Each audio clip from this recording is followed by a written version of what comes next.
তাহলে আজকে পিএইচপি ফাংশনের বিষয়ে আমরা শিখব। তো সবার প্রথমে হলো ফাংশন কি, বলো ফাংশন কি জিনিস, এক লাইনে বলো, এক লাইনে উত্তর দাও। ফাংশন কি? Function is a piece of code block, piece of code. এভাবে যদি বলো, আচ্ছা পিএইচপি যখন শিখছো তখন নোটপ্যাড প্লাস প্লাস ইউজ করবে, ঠিক আছে, অন্য কোনো এডিটর ইউজ করবে না। A function is a block of code, ঠিক আছে। তো এখন এর মধ্যে টার্মটা বুঝতে হবে যে এই ব্লক কি জিনিস আর কোড, কোড তো জানি, তো এই ব্লক ব্যাপারটা বুঝতে হবে। যেমন ফাংশন শেখার আগে যেমন মনে প্রশ্ন আসে যে আমার কাছে তো ভ্যারিয়েবল ছিল, তো ভ্যারিয়েবল এইভাবে লিখলাম,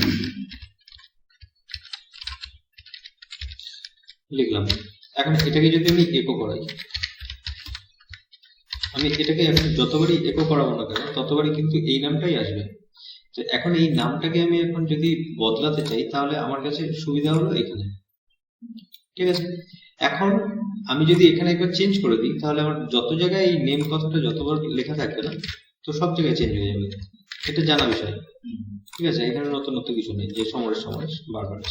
আচ্ছা আচ্ছা, আরেকটা জিনিস যেটা যে আমরা পিএইচপি এখানে ওপরে লিখছি, তো এখানে যেখানে খুশি আমরা সেখানে লিখতে পারি, এখান থেকে আবার এইচটিএমএল শুরু করেছি, ওকে। আবার এই পেজের মাঝখানে এসেও কিন্তু লিখতে পারি আমরা।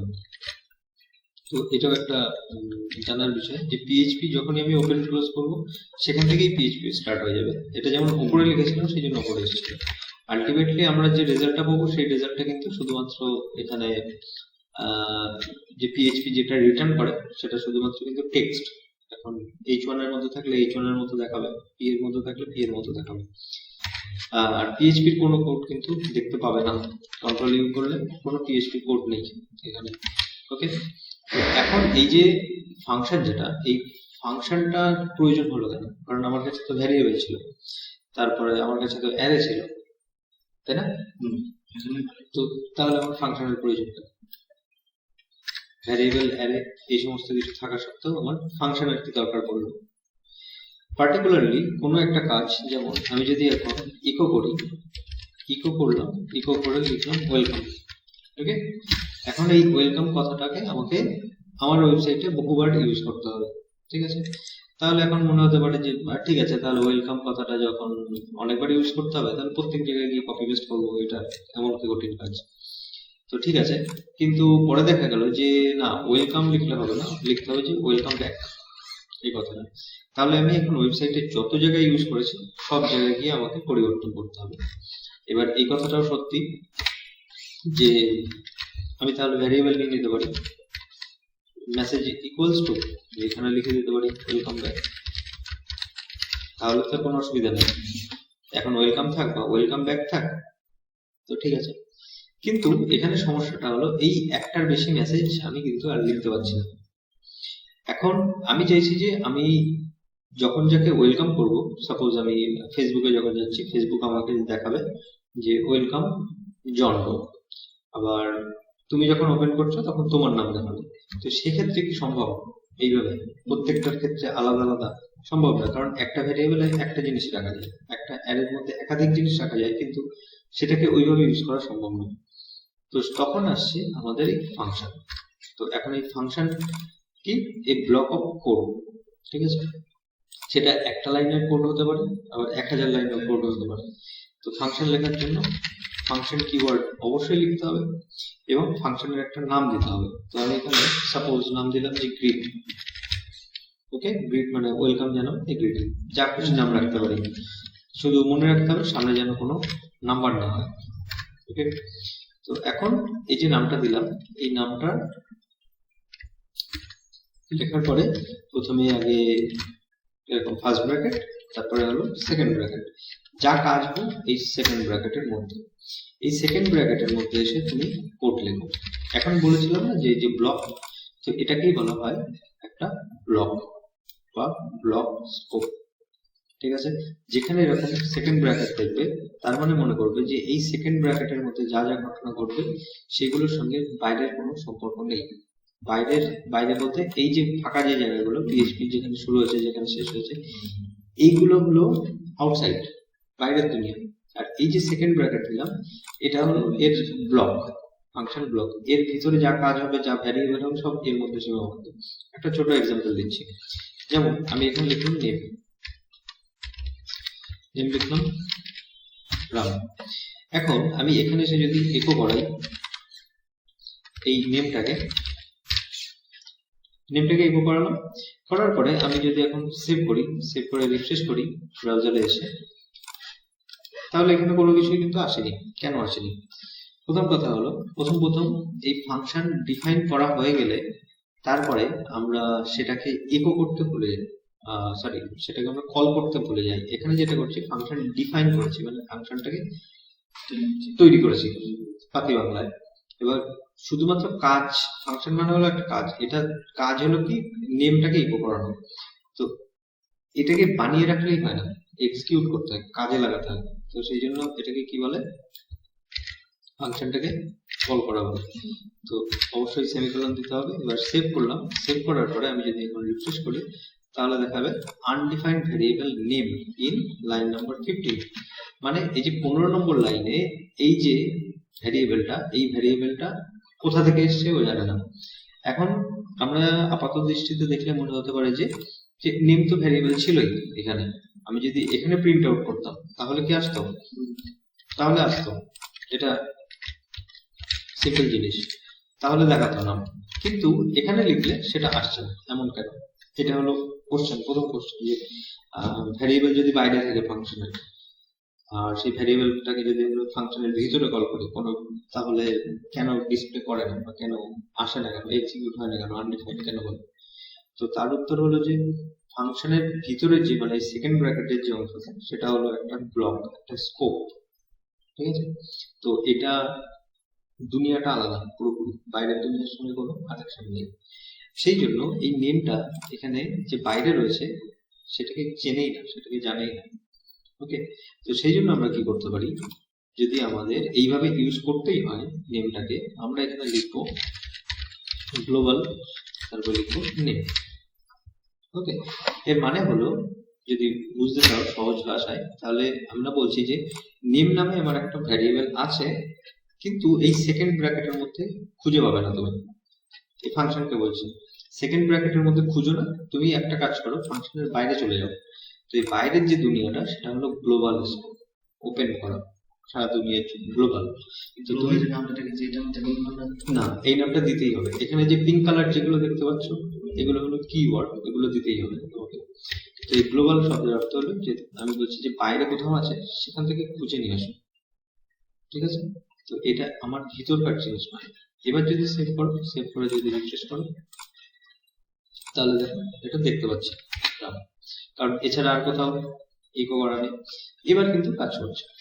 এবার আমি বানাতে চেয়েছিলাম কি, এটা মেসেজ দেবে একটা।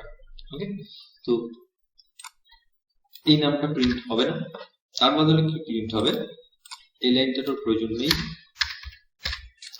তার বদলে আমি এরকম একটা মেসেজ দেব যে ওয়েলকাম, তারপরে আমার এরকম লেখা থাকবে সমরেশ, ঠিক আছে? এখন এই যে ওয়েলকাম সমরেশ যে কথাটা দেখাচ্ছে, মানে যে মেসেজটা দেখাচ্ছে, সেই মেসেজটাকে আমি যদি বারবার প্রিন্ট করাতে চাই তাহলে আমাকে এই যে ফাংশনটা আমি কল করেছিলাম এটাকে মানে হলো কল করা বা ইনভোক করা, তো এই লাইনটাকে আমাকে বারবার লিখতে হবে। এবার যখন আমি বারবার এরকম টাইপ করবো তখন এই একই কথা বারবার আসবে। কিন্তু আমি চাইছি যে না, প্রত্যেকবার কেন একটা লোকেরই নাম বলবে, আমি বলে দেবো যে কাকে ওয়েলকাম করতে হবে। তো সেই জন্য আমাকে কি করতে হবে, এই যে আমি যখন কল করছি তখন আমি সেই নামটা এখানে দিয়ে দেবো, এইভাবে লিখে দেবো। তো এখন এই যে ফার্স্ট ব্র্যাকেটের মধ্যে কল করার সময় লিখলাম কোটেশন দিয়ে, এটাকে কি বলে,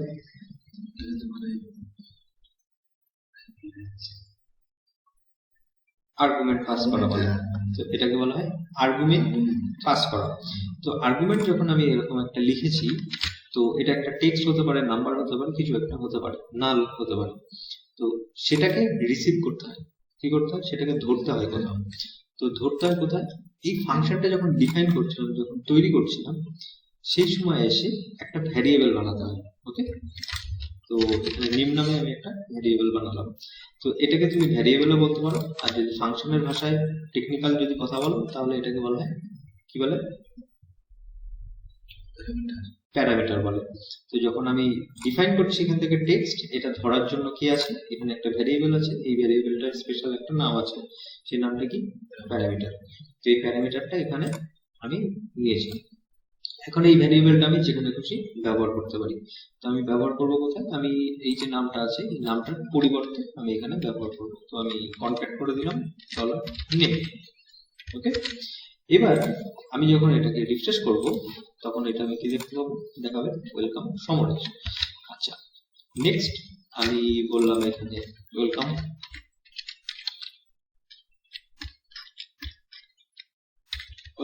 বিরাট। তাহলে দেখো এখানে দেখাচ্ছে কিন্তু ওয়েলকাম বিরাট। আমি আবার যখন আরেকবার কল করছি, এবার বললাম যে রোহিত, তাহলে এবারও কিন্তু আসবে ওয়েলকাম রোহিত। তো প্রত্যেকটা ক্ষেত্রে বোঝা যাচ্ছে যে এবার কিন্তু ফিক্সড নেই, আমরা নামগুলোকে আমাদের মতো দিয়েছি, কিন্তু বাকি যে মেসেজ আছে সেই মেসেজটা সেমই আছে। এখন এই মেসেজটা তুমি একটু সাজিয়ে নিতে পারো। কিভাবে সাজিয়ে নিতে পারো, যে তুমি এখানে হয়তো একটা ট্যাগ ইউজ করে দিলে, যে H3 ট্যাগ। ওকে, এটা এখানে শুরু হলো, তারপর এখানে গিয়ে নামটা বসলো, এটাও জানতে হবে হ্যাঁ, যে HTML ট্যাগ ইউজ করে কি করে এর সঙ্গে। এবার তো এখানে H দিয়েছে, শেষ হলো।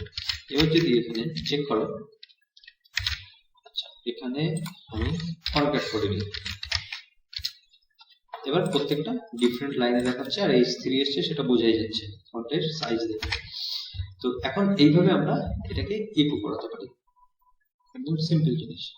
তো এখানে যে আমরা প্যারামিটারটা ইউজ করছি, এই প্যারামিটারটা যদি আমরা এখন না দিই তাহলে কি হবে, কন্ট্রোল ডি দিলাম, এবার যখন আমি এখানে কল করছিলাম সেই সময় আমি দিলাম না দিয়ে আমি যদি রিফ্রেশ করি, এই এররটা কিন্তু জানতে হবে, আর এররটা মুখস্থ করে ফেলতে হবে যে কি এরর এসেছে। প্রথম কথা হলো ফেটাল এরর। ফেটাল এরর যখন আসে তখন হলো সেটা একটা মারাত্মক বড় ভুল হয়। তো এই ভুলটা যদি করো, এবার দেখো এই ভুলটা করলে কি হয়, আমি বাইরে এসে মনে করো এখানে লিখলাম, এমনি লিখছি হ্যালো বলে একটা লেখা রয়েছে, ঠিক আছে। ফেটাল এরর কি করেছে, ফেটাল এরর যেখানে আসে সেখানে কি হয়, পুরো ওয়েবসাইট বন্ধ হয়ে যায়। তার মানে এই এররটা হলো মারাত্মক এরর, মারাত্মক ভুল একটা। তো এই মারাত্মক ভুলের কারণে এই হ্যালোটা কিন্তু টাইপই হতে পারেনি, হ্যালোটা কিন্তু দেখানোর কথা, কারণ এর উপরে যা যা ছিল সবকিছু দেখিয়েছে, কিন্তু এরপর থেকে আর কিছু দেখাচ্ছে না। তো সবসময় মনে রাখতে হবে যে ফেটাল এরর যদি আসে তাহলে যেখানে এরর হবে সেই এরর যতক্ষণ তুমি সলভ না করছো বাকি ওয়েবসাইট কিন্তু পুরো বন্ধ করে দেবে, কিছু দেখতে পাবে না। তো এটা HTML CSS এইসব জায়গায় ছিল না, কিন্তু এখানে এটা বড় এরর। তারপরে বলেছে আনপার্ট আর্গুমেন্ট কাউন্ট এরর, মানে কি, যে কটা আর্গুমেন্ট পাস করার কথা ছিল সে কটা আর্গুমেন্ট পাস হয়নি, ভুল আছে কিছু একটা। Too few arguments to function grid, grid নামে যে ফাংশনটা আছে সেখানে খুব অল্প পরিমাণে আর্গুমেন্ট পাস করা হয়েছে। তারপরে লাইন নম্বরও বলে দিয়েছে যে 21 নম্বর লাইনে এক্স্যাক্টলি ওয়ান এক্সপেক্টেড, এর থেকে ভালো আর মেসেজ দেওয়া সম্ভব নয়, যে একটা আর্গুমেন্ট দরকার ছিল যেটা নেই, ওখানে মিসিং আছে। তো লাইন নাম্বার বলে দিয়েছে 13। তারপরে আরো কি বলেছে, যে গ্রিড, এখানে এখানে কি একটা দেওয়ার দরকার ছিল, লাইন নাম্বার 13 থেকে কি হয়েছে। তো এই যে গ্রিডে এখানে একটা বলেছে যে প্যারামিটার ছিল, এটা দেওয়ার প্রয়োজন ছিল যেটা তুমি কল করার সময় দাওনি। এবার এখানে আমি লিখে দিলাম MSD। এবার যখন আমি রান করাবো, এটা রানও হয়েছে, হ্যালো যেটা বাইরে লেখা ছিল সেটা কিন্তু চলেছে। তো এই ছোট বিষয়টা মনে রাখবে যে ফেটাল এরর মানে হলো মারাত্মক এরর। তো এখন ওয়ার্নিংও দেয় মাঝে মধ্যে, নোটিশও দেয়, কিন্তু ফেটাল এরর মানে হলো মারাত্মক এরর, শুধু এইটুকুনি মনে রাখবে। তো এই গেল তোমার প্যারামিটার, আর এই গেল তোমার আর্গুমেন্ট। তো এখন প্রশ্ন হলো যে এরকম কটা আর্গুমেন্ট লিখতে পারি। যত খুশি এখানে আর্গুমেন্ট কমা দিয়ে দিয়ে আমি লিখতে পারি। তো এখন আমি এখানে লিখলাম যে সমরেশ দাস, তাই তো। এবার যদি আমি এখানে গিয়ে রিফ্রেশ করি তাহলে এখানে কিন্তু আসবে না, কারণ কি তুমি এখানে আর্গুমেন্ট পাস তো করেছো কিন্তু রিসিভ করার মতো কেউ নেই। তো যেহেতু তুমি আর্গুমেন্ট পাস করেছো, রিসিভ করার মতো কিছু বানাওনি, সেই জন্য কোনো কিছু শো করছে না, কিন্তু এররও দিচ্ছে না। ওকে, এটা একটা সুবিধা যেহেতু তুমি এটা এক্সট্রা লিখে ফেলেছো। তো এখন আমরা কমা দিয়ে এখানে লিখে দিতে পারি যে টাইটেল। ওকে, তো এই যে টাইটেলটা লিখলাম, তাহলে এই ভ্যারিয়েবলটা নিশ্চয়ই কোথাও ব্যবহার করতে হবে। তো আমি এখানে এসে ব্যবহার করছি, একটা স্পেস ইউজ করলাম, এখানে ডট দিলাম, তারপর এটাকে ইউজ করে দিলাম। আচ্ছা, নেক্সট আবার একটা ডট। তো এই জিনিসটা কিন্তু কমপ্লিটলি তোমার কনক্যাটিনেশন। ওকে, এটা বেসিক জিনিস, এটা নতুন করে সেরকম কিছু নেই। এখন যদি চেক করি কি হবে বলো তো? না, তোমার লাস্টের এই তিনটেতে আসবে না। শেষের তিনটেতে কি আসবে তাহলে? শেষের তিনটেতে তোমার এই ফেটাল এরর, ঠিক আছে, একটা বড় সড়ো এরর আসবে তিনটের ক্ষেত্রে। তো এখন এখানে 13 নম্বর লাইনের যে ঘটনা সেই সমস্ত কিছু লেখাই আছে, প্রথমটা এসছে সমরেশ দাস, তাহলে আমাকে কিন্তু বাকিগুলোর ক্ষেত্রেও এখানে প্লেস করতে হবে। তো এখানে লিখলাম, প্রত্যেকের টাইটেলটা এখানে আমি পাস করে দিচ্ছি। এখানে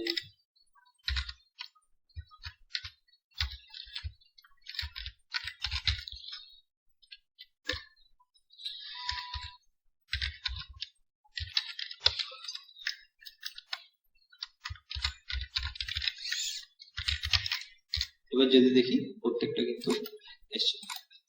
ওকে, এখন আমি এদের সঙ্গে চাইছি যে এদের কান্ট্রি দেখাতে। কান্ট্রি তাহলে কিভাবে দেখাবো? একই রকম ভাবে আমি এখানে কমা দেবো, কমা দিয়ে আরেকটা ভেরিয়েবল নেবো, কান্ট্রি লিখলাম। এবার এই কান্ট্রিটা আমি এখানে কোথাও একটা প্লেস করে দিচ্ছি, ঠিক আছে। H3 পরে ধরো আমি এখানে একটা স্মল ট্যাগ নিলাম, নিয়ে এর মধ্যে লিখে দিলাম কান্ট্রি, একটা সেকেন্ড ব্র্যাকেট আমরা এইভাবে দিতে পারি, ঠিক আছে। এটা কনক্যাট করলাম না, যেহেতু ডবল কোটের মধ্যে আছে, ডবল কোটের মধ্যে যেহেতু আছে সেহেতু এটা কাজ করবে। এখন আমি যদি এখানে চেক করি সেম জিনিস, তাহলে প্রত্যেকবার একই জিনিস ভুল দেখতে দেখতে আমরা ইউজ টু হয়ে যাবো। তো এখন এই কান্ট্রিটাকে পাস করতে হবে, কিন্তু আমি চাইছি যেহেতু এরা প্রত্যেকেই ইন্ডিয়ান, তো এটাকে আমি অপশনাল বানাবো। মানে কোনটা? এই প্যারামিটারটা হলো অপশনাল হবে, মানে আমি যদি দিতে চাই এখান থেকে পাস করতে চাই করতে পারি, আর যদি পাস না করি তাহলে ডিফল্টে একটা কিছু থাকবে। তো আমি ইকুয়ালস টু দিয়ে লিখে দিলাম ইন্ডিয়া। ওকে, তো এইটা কি হলো? অপশনাল একটা প্যারামিটার হলো, আর এগুলো হলো ইম্পর্টেন্ট, এই প্যারামিটার গুলো ম্যান্ডেটরি দিতেই হবে। আর এটা হলো অপশনাল। তো অপশনাল হওয়ার কারণে কি হয়েছে? অপশনাল হওয়ার কারণে আমি এখানে যদি এখন পাস না করি তাহলে এরর খাবো না, কিন্তু আমি রেজাল্ট দেখতে পাবো। এখন ইন্ডিয়া প্রত্যেকটার ক্ষেত্রে কিন্তু এসছে ইন্ডিয়া। আর এখন আমি যদি দিতে চাই যে কমা দিলাম, কমা দিয়ে এখানে লিখলাম যে ভারত, তাহলে এখন কি হবে? তাহলে এটা চেঞ্জ হবে, বাকিরা কিন্তু সব ইন্ডিয়ায় রয়ে যাবে। কেন ইন্ডিয়া রয়েছে? কারণ এটা আমি ডিফল্টে সেট করেছিলাম। ওকে, এফডি ক্লিয়ার? আচ্ছা, এটা একটু দেখতে অড লাগছে, দেখি না, চেক করে দেখি। ইন্ডিয়া ইন্ডিয়া ইন্ডিয়া ইন্ডিয়া, ঠিক আছে। এখানে একটা স্পেস, ঠিক আছে।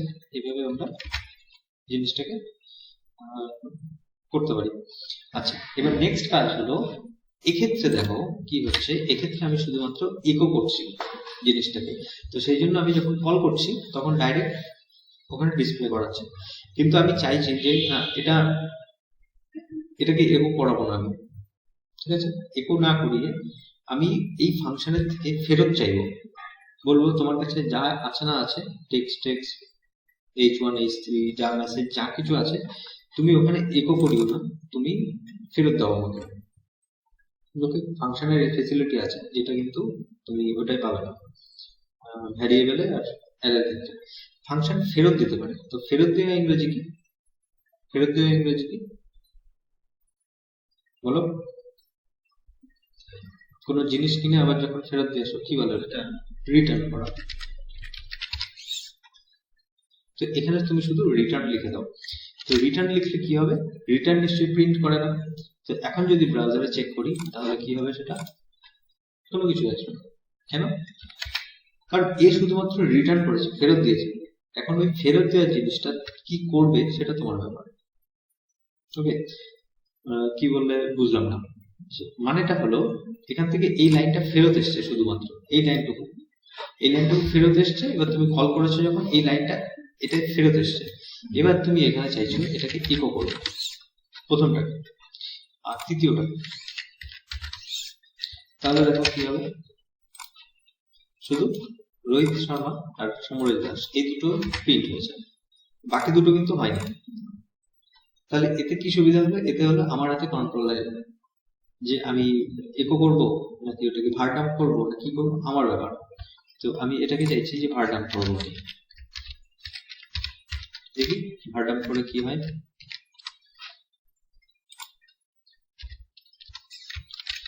এটাকে যদি ভারডাম্প করি শেষে, তাহলে দেখো একটা স্ট্রিং 59 এ মেসেজটা এখানে দেখাচ্ছে। এইগুলো যেমন দেখিয়েছে, এটা কিন্তু একটু অন্য টাইপের দেখাচ্ছে কিনা। তাহলে এবার আমার হাতে অপশন এসছে যে আমি রিটার্ন করব নাকি ইকো করাবো। তো সবসময় এটা বেটার যে কোনো ফাংশন থেকে রিটার্ন করিয়ে নেওয়া কোনো ভ্যালু। তো সবসময় যে রিটার্নই করতে হবে আবার এমন কোনো রুলস নেই, এটা প্রয়োজন অনুযায়ী, কিন্তু রিটার্ন করিয়ে নিলে আমাদের কাছে অ্যাক্সেসিবিলিটি ভালো থাকে। ওকে, তো এখন এইটুখানি কাজ শেষ হলো। এবার আমি করতে চাইছি যে একটা যদি রিয়েল লাইফে কিছু ফাংশন আমরা বানাতে পারি। যেমন আমি চাইছি যে দুটো সংখ্যা আমি যোগ করব। ওকে, সিম্পল একটা ক্যালকুলেটর বানাবো। সেই ক্যালকুলেটরের কাজ হলো দুটো সংখ্যাকে যুক্ত করা। শুধু যোগই করতে পারবে, অন্য কিছু করতে পারবে না। যোগ যদি করতে পারি তাহলে বিয়োগ, গুণ, ভাগ সবকিছুই করতে পারবো। তো এখান থেকে আমি নিশ্চয়ই ফাংশনটা তৈরি করার সময় আচ্ছা, ফাংশন তৈরি করার আগে আমি ফাংশনটাকে কল করতে চাইছি অ্যাড। আমি বলছি যে আমাকে 20 আর 30 এই দুটো সংখ্যা যোগ করে দাও। আপাতত দুটো সংখ্যা, তুমি একাধিক সংখ্যাও যোগ করতে পারো, কোনো অসুবিধা নেই। তো আমি বলছি যে দুটো সংখ্যাকে যোগ করে দাও, ঠিক আছে? তো যোগ করে রিটার্ন করে দাও, রিটার্ন টিইউ আর রিটার্ন।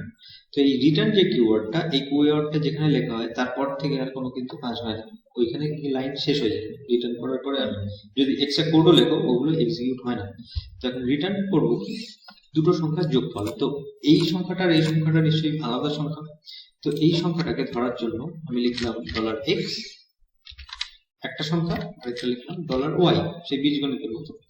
আর যখন ফেরত চাইছি তখন বলছি যে যদি এক্স এর কাছে কোনো একটা নাম্বার আসে সেটার সঙ্গে ওয়াই তে একটা যে নাম্বার এসছে সেটাকে যোগ করো, যোগ করে ফেরত দাও। তো এখন কি হচ্ছে, 20 কোথায় যাচ্ছে? 20 যাচ্ছে এক্স এর কাছে, 30 যাচ্ছে কোথায়? 30 যাচ্ছে ওয়াই এর কাছে। এবার এই দুজন কি করছে? ভিতরে প্রবেশ করছে। ভিতরে প্রবেশ করে এখানে বসছে 20 প্লাস এখানে বসছে 30। তাহলে এই দুটো অ্যাড হবে, অ্যাড হয়ে ফেরত আসবে কোথা থেকে? এখন এই জিনিসটা একটু কনফিউজিং হয়, হ্যাঁ, রিটার্ন ব্যাপারটা ইকো কি হয়, এখানেই প্রিন্ট হয়ে যায়, ঠিক আছে? প্রিন্টের কাজটা করে যখনই কল করো সেখানে প্রিন্ট হয়ে যায়। আর রিটার্ন করার পরে যখন তুমি যে লাইনে এসে ইকো করাতে চাইছো সেখানে ইকো করাতে পারো। ইভেন তুমি এইখানে যে সংখ্যাটা এসছে না সেটা একটা যোগফল, সেই যোগফলটাকে তুমি ভবিষ্যতে ইউজ করতে পারো। তো সবাই আমি মানে প্রথমে আমি দেখাচ্ছি যে ইকো করালে কি হয়। এর মধ্যে কত আছে বলতে পারবে? এখন এটা এই যে এইটুখানি জিনিসের মধ্যে 50, যদি সবকিছু ঠিকঠাক থাকে তাহলে আমরা দেখতে পাবো এখানে 50, পারফেক্ট। এখন তুমি যদি এখানে ইকো করিয়ে দিতে না, তাহলে এখানে আর ইকো করার দরকার হতো না। যদি ভিতরে ইকো করো বাইরে এসে ইকো করার দরকার নেই। আর যদি ভিতরে রিটার্ন করো তাহলে বাইরে এসে ডেফিনেটলি ইকো করতে হবে, এটা মনে রাখতে হবে। 50 একই জিনিস দেখাচ্ছে, কিন্তু এখানে আমি আর কিছু করতে পারবো না। এই 50 টাকা নিয়ে, এই 50 টাকা নিয়ে যদি আমি আরো যোগ বিয়োগ গুণ ভাগ করতে যাইতাম সেগুলো করতে পারবো না। তো আমি এটাকে যদি রিটার্ন করি আর এখানে এসে আমি এটাকে ধরো একটা আমি ভ্যারিয়েবলের মধ্যে রেজাল্ট নামে একটা ভ্যারিয়েবলের মধ্যে আমি জমা রাখলাম। এই রেজাল্টের মধ্যে কত আছে? 50 50 আছে। তো আমি এখন এখানে ইকো করছি ডলার রেজাল্ট ইনটু 2, তাহলে আমি কত পাবো? 100 পাওয়ার কথা। তো দেখি, দেখো 100। বোঝাতে পারলাম যে বিষয়টা কি? এখান থেকে যে নাম্বারটা আমি ফেরত পাচ্ছিলাম সেই নাম্বারটার সঙ্গে আমি যেহেতু রিটার্ন করেছি, তো আমি এটা কোথায় স্টোর করতে পারবো। আর যদি কোনো একটা নাম্বার বা ভ্যারিয়েবল স্টোর করতে পারি তাহলে সেটাকে আমি ফার্দার আবার ইউজ করতে পারবো। তো এখন এই রেজাল্টটাকে আমি যে কোনো উপায় ইউজ করতে পারবো। আর যেখানে যোগ করতে গেলে যোগ হবে। হ্যাঁ, এখন তুমি যা খুশি করো, যোগ করো, বিয়োগ করো, গুণ করো, ভাগ করো, যা খুশি করো। তো এই পুরো যে কনসেপ্টটা, রিটার্নের কনসেপ্টটা প্রথম প্রথম কনফিউজিং লাগবে, প্রথম প্রথম একটু কনফিউজিং লাগবে, কিন্তু আস্তে আস্তে প্র্যাকটিস করতে করতে হয়ে যাবে। আর রিটার্ন ব্যাপারটা সত্যিই একটু কনফিউজিং। ঠিক আছে, তাহলে এইটুখানে আগে প্র্যাকটিস করো। আমি একটা টাস্ক দিয়ে দিচ্ছি তোমাকে, ওকে? সেটা করো।